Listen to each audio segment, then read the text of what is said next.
At just 20 years old, one man set out to conquer the greatest empire on earth. In only 11 years, he defeated kings, crossed deserts, climbed mountains, founded cities, and marched farther than any conqueror before him. His name became a legend, Alexander the Great. This is the complete story of history's greatest military campaign. Welcome to the American Archive. By the 4th century BC, the Persian Empire ruled nearly half the known world. Stretching from Egypt to India, it was richer, larger, and stronger than any kingdom before it. Few believed it could ever fall. But in northern Greece, a young Macedonian prince was preparing to change history forever. Alexander was born in 356 BC in the royal city of Pella, the capital of Macedonia. His father, King Philip II, had transformed Macedonia into the strongest military power in Greece. His mother, Olympias, believed her son was destined for greatness. Ancient writers later claimed mysterious signs surrounded Alexander's birth, fueling stories that he was favored by the gods themselves. Alexander's education combined discipline with philosophy. His early tutor, Leonidas, taught him endurance and self-control, while Lysimachus encouraged admiration for the heroes of Homer. At the age of 13, King Philip appointed one of history's greatest philosophers as Alexander's teacher, Aristotle. At Mysa, Aristotle introduced the young prince to science, ethics, politics, medicine, and geography. Most importantly, he inspired Alexander with Homer's Iliad. Alexander reportedly carried a copy of the epic throughout his military campaigns, believing Achilles to be his greatest hero. One day, a magnificent horse named Bucephalus was brought before King Philip. Every rider failed to control the animal. While others saw a wild beast, Alexander noticed something different. The horse was frightened by its own shadow. Turning Bucephalus toward the sun, Alexander mounted him with confidence. Moments later, the impossible became reality. The horse obeyed.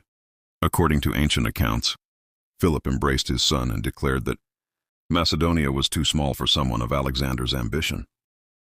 Alexander's first opportunity to command soldiers came while his father campaigned elsewhere, leading Macedonian forces against the rebellious Thracian mighty.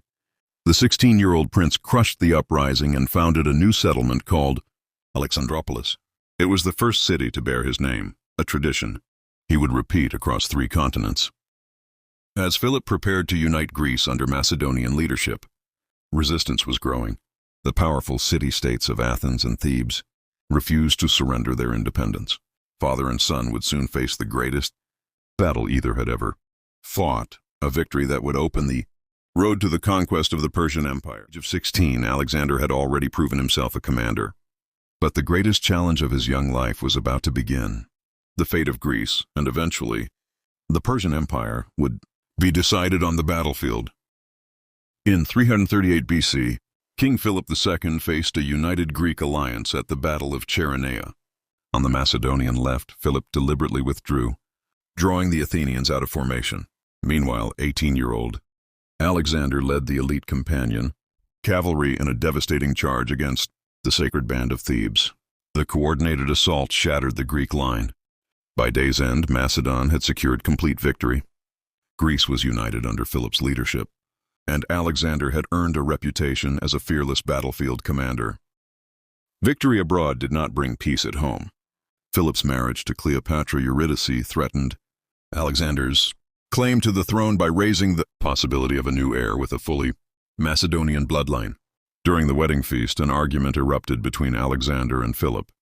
Ancient historians describe insults, accusations, and a drunken confrontation that exposed deep divisions within the royal family.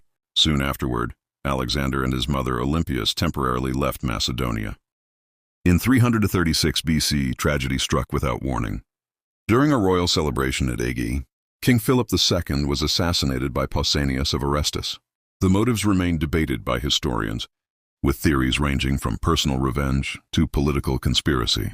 At only 20 years old, Alexander suddenly inherited a kingdom surrounded by enemies and uncertain allies. His greatest test had begun. Many Greek city-states believed the young king lacked his father's strength. Rebellions quickly spread across Greece. Alexander responded with astonishing speed, marching hundreds of kilometers in only a few weeks. Thebes chose open resistance. Alexander surrounded the city, broke through its defenses, and destroyed it almost completely. Thousands were killed or enslaved, while only temples and the house of the poet Pindar were spared. The destruction of Thebes sent a clear message. Macedonia would tolerate no rebellion. With Greece secure, Alexander turned toward the greatest prize imaginable, the Persian Empire. In the spring of 334 BC, he crossed the Hellespont with approximately 40,000 soldiers and 5,000 cavalry. Legend says he cast his spear into Asian soil, declaring the continent won by conquest before the campaign had even begun. Ahead lay the Granicus River, the first great battle against Persia. Many believed Alexander's campaign would end before it had truly begun. Instead, it would become the beginning of one of history's most extraordinary conquests. Alexander had crossed into Asia with an army far smaller than the Persian empires. Before him stood the first major obstacle, the Granicus River. One wrong decision could end the campaign before it truly began. The advice of cautious commanders, Alexander ordered an immediate assault across the Granicus River, charging through fast-moving water under a rain of Persian missiles. The Macedonian cavalry smashed into the enemy line. The battle nearly ended in disaster when a Persian noble struck Alexander's helmet with a powerful sword blow. Before the fatal strike could be completed, one of Alexander's companions cut down the attacker, saving the young king's life. The Persian defenses collapsed. Asia Minor now lay open to Macedonian conquest, and Alexander's reputation as an unstoppable commander began spreading across the ancient world. Following Granicus, many cities surrendered without resistance. Sardis, one of Persia's richest administrative centers, opened its gates to Alexander, providing valuable resources for the campaign. Halicarnassus proved far more difficult, protected by powerful fortifications and defended by the experienced Greek commander Memnon of Rhodes. The city resisted fiercely. After weeks of relentless assaults, the defenders withdrew, leaving Alexander in control of the southwestern coast of Asia Minor. At Gordium, Alexander encountered one of the ancient world's most famous legends. A prophecy declared that whoever untied the Gordian Knot would rule all of Asia. Unable to loosen the intricate knot, Alexander reportedly drew his sword and sliced through it. Whether fact or legend, the story perfectly captured his determination to overcome every obstacle by decisive action. In 333 BC, Alexander finally confronted the great king himself. Darius III commanded a vastly larger army, but the narrow battlefield near Issus prevented Persia from using its numerical advantage. Alexander recognized the opportunity immediately. Leading the companion cavalry personally, he launched a concentrated attack directly toward Darius. As Macedonian troops broke through the Persian line, panic spread across the battlefield. Seeing his position collapsing, Darius abandoned his chariot and fled. The retreat of the king triggered the collapse of the entire Persian army. Alexander had won one of history's most decisive victories. The victory at Issus delivered an unexpected prize. Darius's mother, wife, and children had been left behind in the royal camp. Many expected harsh treatment. Instead, Alexander surprised both friend and foe by treating the Persian royal family with dignity and respect. This act strengthened his reputation as more than a conqueror. Alexander increasingly presented himself as the legitimate successor to the Persian throne. Although Darius had been defeated, Persia was far from conquered. Before advancing deeper into the empire, Alexander needed control of the eastern Mediterranean. His next target was the seemingly invincible island city of Tyre, a fortress many believed could never fall. Alexander had defeated the Persian king, but the empire still stood. To secure his victories, he needed to control the eastern Mediterranean. Ahead of him stood Tyre, an island fortress considered impossible to conquer. Tyre refused to surrender. Protected by high walls and surrounded by the sea, it had resisted every previous invader. Alexander answered with extraordinary engineering. His army built a massive causeway across the water, slowly connecting the mainland to the island. After 7 months of relentless fighting, siege engines breached Tyre's defenses. The city fell, giving Alexander complete control of the eastern Mediterranean coastline and cutting off Persian naval support. The fortress of Gaza resisted with equal determination, but after a difficult siege, it too was captured. With the route south secured, Alexander entered Egypt, not as a conqueror, but as a liberator from Persian rule. The Egyptians welcomed him as pharaoh, granting him authority over one of the ancient world's richest civilizations. In 331 BC, Alexander founded a new city on Egypt's Mediterranean coast, Alexandria, positioned between Africa, Asia, and Europe. It would become one of the greatest centers of trade, science, and learning in the ancient world. For centuries, its legendary library symbolized humanity's pursuit of knowledge, preserving countless works of philosophy, mathematics, astronomy, and literature. Determined to end the war, Darius assembled another massive army near Gaugamela. The battlefield had been carefully prepared for Persian war chariots, and many believed Alexander's smaller force could not survive. Alexander responded with brilliant tactics.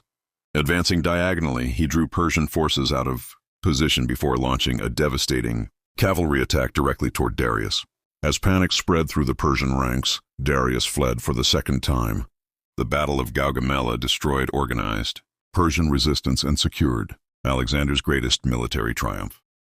After Gaugamela, the ancient capitals of Babylon and Susa surrendered with little resistance. Their vast treasuries provided unimaginable wealth, funding Alexander's expanding empire. Soon afterward, he entered Persepolis, the ceremonial heart of the Persian Empire. During a celebration, parts of the royal palace were set ablaze. Historians continue to debate whether the fire was a calculated act of revenge for earlier Persian invasions of Greece or an impulsive decision made during a royal banquet. Before Alexander could reach him, Darius was betrayed and fatally wounded by Bessus, one of his own commanders. According to ancient accounts, Alexander honored his fallen rival with royal respect and vowed to punish those responsible. But the campaign was far from over.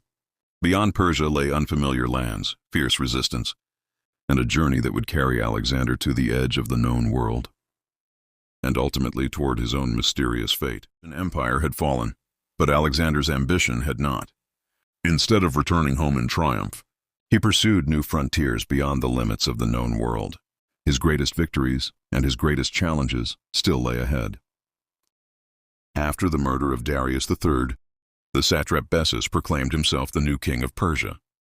Alexander refused to recognize the claim and launched a relentless pursuit across Central Asia.